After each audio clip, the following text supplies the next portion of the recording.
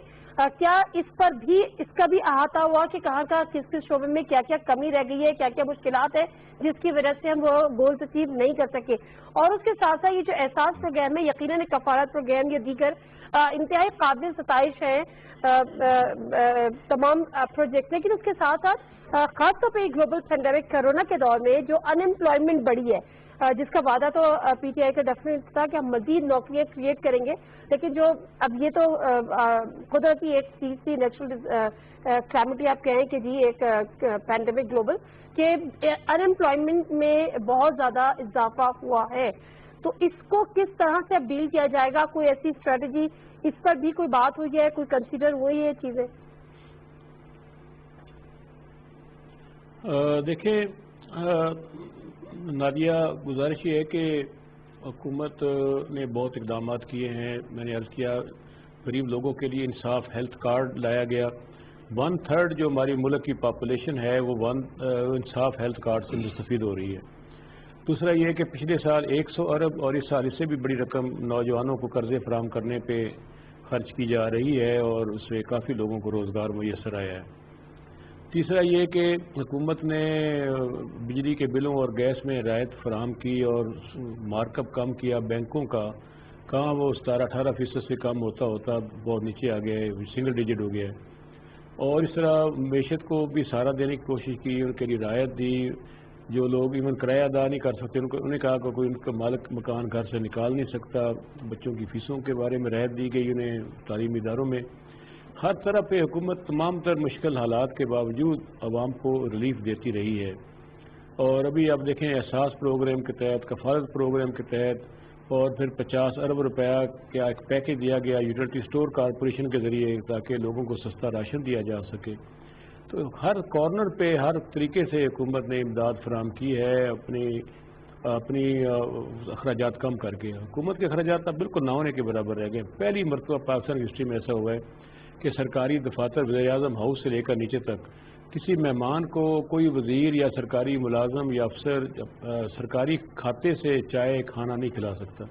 کسی کو اگر پانی کی بوتل بھی پلانی ہے تو اپنی پاکٹ سے ہم نے پلانی ہے. تو اربوں روپے سے یہ بچا ہے. خود پارلیمنٹ ہاؤس نے پچھلے سال نیشنل اسمبلی نے 50 کروڑ روپے بچا کر واپس خزانے میں جمع کرایا.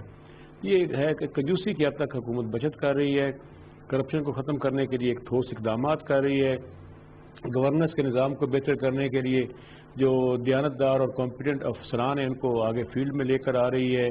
اس کے ساتھ ساتھ ٹائیگر فورس ایک بہت بڑی طاقت پاکستان میں نوجوانوں کی ہے, انہیں بھی متحرک کیا گیا ہے. بجائے وہ گھروں میں نوجوان بیٹھے رہیں, انہیں کہا گیا اب ان سے درخت لگوائے جا رہے ہیں. 10 ارب درخت لگانے کا بہت بڑا ٹاسک ہے. اس سے کلائمیٹ چینج پر اثر ہوگا, ملک میں آکسیجن کی فراوانی ہوگی, اسٹنٹنگ جو دماغ کی بچوں کی گروتھ نہیں ہو رہی تھی اس پر بہتری آئے گی, اور جو سانس اور دمے کے مریض ہیں ان کو اچھی آکسیجن ملے گی. اس کے کرونا وائرس کے لیے بھی ضروری ہے کہ ہم آکسیجن پیدا کریں. تو اب آپ دیکھا کہ اس سال بہت بڑی تعداد میں بچے جو ہیں یوتھ کے ٹائیگر فورس کی شکل میں درخت لگا رہے ہیں، کورونا کے مریضوں کو مالی امداد پہنچاتے رہے، ان کو سہولتیں دیتے رہے، اور جو لاک ڈاؤن کی خلاف ورزی کر رہے ہیں، ایس او پی کی خلاف ورزی کر رہے ہیں، ان کی نشاندہی کرتے رہے۔ ایک والنٹیئرز کی فوج ہے، ان کو کوئی تنخواہ نہیں حکومت دے رہی ہے، سو بچے اپنی مدد آپ کے تحت خود شوق سے آگے آئے ہیں۔ تو یہ ایک بہت بڑی بات ہے کہ قوم میں لیکن بے روزگاری کا میرا جو سوال تھا وہ بے روزگاری سے ریلیٹڈ تھا کہ کیا مزید جاب اپرچونٹیز ہوں گی، پرووائڈ کی جائیں گی، جاب کریٹ کی جائیں گی؟ یہ جو بے روزگار طبقے میں اضافہ ہوا ہے اس کو کس طرح سے لک آفٹر کیا جائے گا؟ نادیہ، اس کی سب سے بڑی وجہ ایک تو معیشت کمزور تھی ہمارے ملک کی، دوسری کرونا وائرس کی وجہ سے لاک ڈاؤن ہوا اور صنعت بند ہوئی، لیکن اب صنعت کھل چکی ہے، ایکسپورٹ میں اضافہ ہو رہا ہے، اس کے ساتھ ساتھ بہت مراحت حکومت نے دی ہیں، بہت سہولتیں دی ہیں انڈسٹری کو، بزنس مین کمیونٹی کو، کاشتکار طبقے کو۔ پہلی دفعہ پاکستان میں کاشتکار کو پوری قیمت ملی ہے، گنے کی قیمت 180 تھی، لوگوں کو 110 پہ رکھا دیا جاتا تھا، چاول کی قیمت 250 پہ 2500 روپے تک چلی گئی ہے، ورنہ 800 سے اوپر نہیں جاتی تھی۔ کپاس کی قیمتوں میں استحکام آیا ہے، گندم کی قیمتوں میں استحکام آیا ہے، تو پہلی مرتبہ کاشتکاروں کو بھی سال کے بعد 10 سال کے فرق کے بعد ان کی مالی حالت بہتر ہونا شروع ہوئی ہے، اور جو ہمارا مزدور ہے ان کے لیے بھی حکومت مکمل مراحت دے رہی ہے، ممکن حد تک ان کے لیے سہولتیں پیدا کر رہی ہے۔ ہم توقع کرتے ہیں کہ اگر حکومت ایک سال اور کرونا وائرس انشاءاللہ کنٹرول ہو چکا ہوگا تو پھر ایک سال اور کام کرنے کا فری ہینڈ ملتا ہے، تو اگلے 3 سالوں میں پاکستان اس علاقے کی مستحکم معاشی طاقت ہو چکا ہوگا۔ اوکے، اچھا پی جے میر صاحب، اس میں کوئی شک نہیں ہے کہ ظاہر بے روزگاری بڑی ہے، بے روزگاری میں اضافہ ہوا ہے، اور اس میں بھی کوئی شک نہیں ہے، جس کا بڑا کنسرن بھی ہم دیکھتے ہیں، وزیر اعظم صاحب شو کرتے ہیں کہ مہنگائی بہت زیادہ ہوئی ہے، خاص پہ کھانے پینے کی اشیاء بہت زیادہ مہنگی ہوئی ہیں، جو کموڈیٹیز جس کا ذکر آج اسد عمر صاحب بھی کرے۔ دوسری طرف جاب اپرچونیٹیز کی بات ہے، فواد چودھری نے شروع میں کہا تھا، آپ کو بھی یاد ہوگا کہ حکومت جاب کریٹ نہیں کر سکتی، حکومت نوکریاں نہیں دے سکتی، اس سے بڑا شور ہوا تھا۔ تو آلدو کے پی ٹی آئی کے منشور میں تھا کہ 1 کروڑ پتہ نہیں کتنی نوکریاں دی جائیں گی، اب وہ کیا ہوگا؟ کیا اسی اسٹریٹجی کو لے کر یا اسی گول کو لے کر ٹارگٹ کیا ہے کہ جو کامیاب جوان پروگرام ہے کہ جو ہماری یوتھ ہے جو کہ 65% ان کو اپنے پیروں پہ کھڑا کرنا ہے، تاکہ اگر جاب کریٹ نہیں ہو رہی ہیں تو بے روزگاری سے بچنے کے لیے خود اپنے پیروں پہ کھڑے ہوں، ان کو بلا سود یا بہت ہی کم انٹرسٹ ریٹ پہ قرضے دیں، یہ تمام چیزیں جو کامیاب نوجوان پروگرام ہیں۔ بلکہ میں یہاں پہ ذکر کرتی چلوں کہ اس میں مزید چیزیں بھی جو ہیں جو کہ سیکنڈ فیز ہے دیگر اسکیم میں، گرین یوتھ موومنٹ ہے، نیشنل انٹرنشپ پروگرام ہے، اسٹارٹ اپ پاکستان یوتھ ہے، یوتھ انگیجمنٹ پلیٹ فارم ہے، ہنرمند جوان پروگرام ہے۔ اس کو آپ اسی تناظر میں دیکھتے ہیں پی جے میر صاحب کے جابز نہیں ہیں تو خود کام کریں اور اپنے پیروں پہ کھڑے ہوں؟ دیکھیں، یہ جو آپ نے ایک بڑا کمپلیکس ایک کوشچن، ایک کمپلیکس پرابلم ہے پاکستان میں، ہمیں اسے ایک بڑے آپ کہہ لو کہ پراسپیکٹ پہ ڈسکس کرنا چاہیے۔ نمبر 1، حکومتیں جب آتی ہیں ان کا یہ ایکچوئل کام نہیں ہوتا کہ لوگوں کو جابز دے دیں، ان کا کام ہوتا ہے حکومتوں کو کہ بزنس اپرچونٹیز کریٹ کریں۔ جب آپ بزنس اپرچونٹیز کریٹ کرتے ہیں، اور ہمارے ملک میں اب تو شروع ہو گیا نا جی کہ as of doing business and one window کا آپ سن رہے ہیں کہ یہ ہوگا، تو جب اس طرح کے آپ لوگوں کو پرمیشنز اور لائسنسز ایشو کرنا شروع کریں گے تو جابز آٹومیٹکلی کریٹ ہو جاتے ہیں۔ وہ گورنمنٹ کریٹ نہیں کرتی ہے، وہ ایک عام انٹرپرینور کریٹ کرتا ہے۔ لیکن ہمارے اندر وہ ہے کہ جی گورنمنٹ آئے گی جابز آ جائیں گے، نو، گورنمنٹ کہاں سے جابز دے گی؟ گورنمنٹ کو تو پیسہ چاہیے، جو کہ جب میں پہلے بھی اس کا ریفر کیا ہے، آپ ٹیکس ہی نہیں دیتے اس ملک کے اندر تو گورنمنٹ کہاں سے پیسہ لے کے آئے گی؟ کوئی بھی پرائم منسٹر اپنی جیب سے نہیں دیتا، وہ ایک نیشنل ایکسچیکر کے through your taxation system and other duties وہ لے کے پبلک ویلفیئر پہ لگاتا ہے۔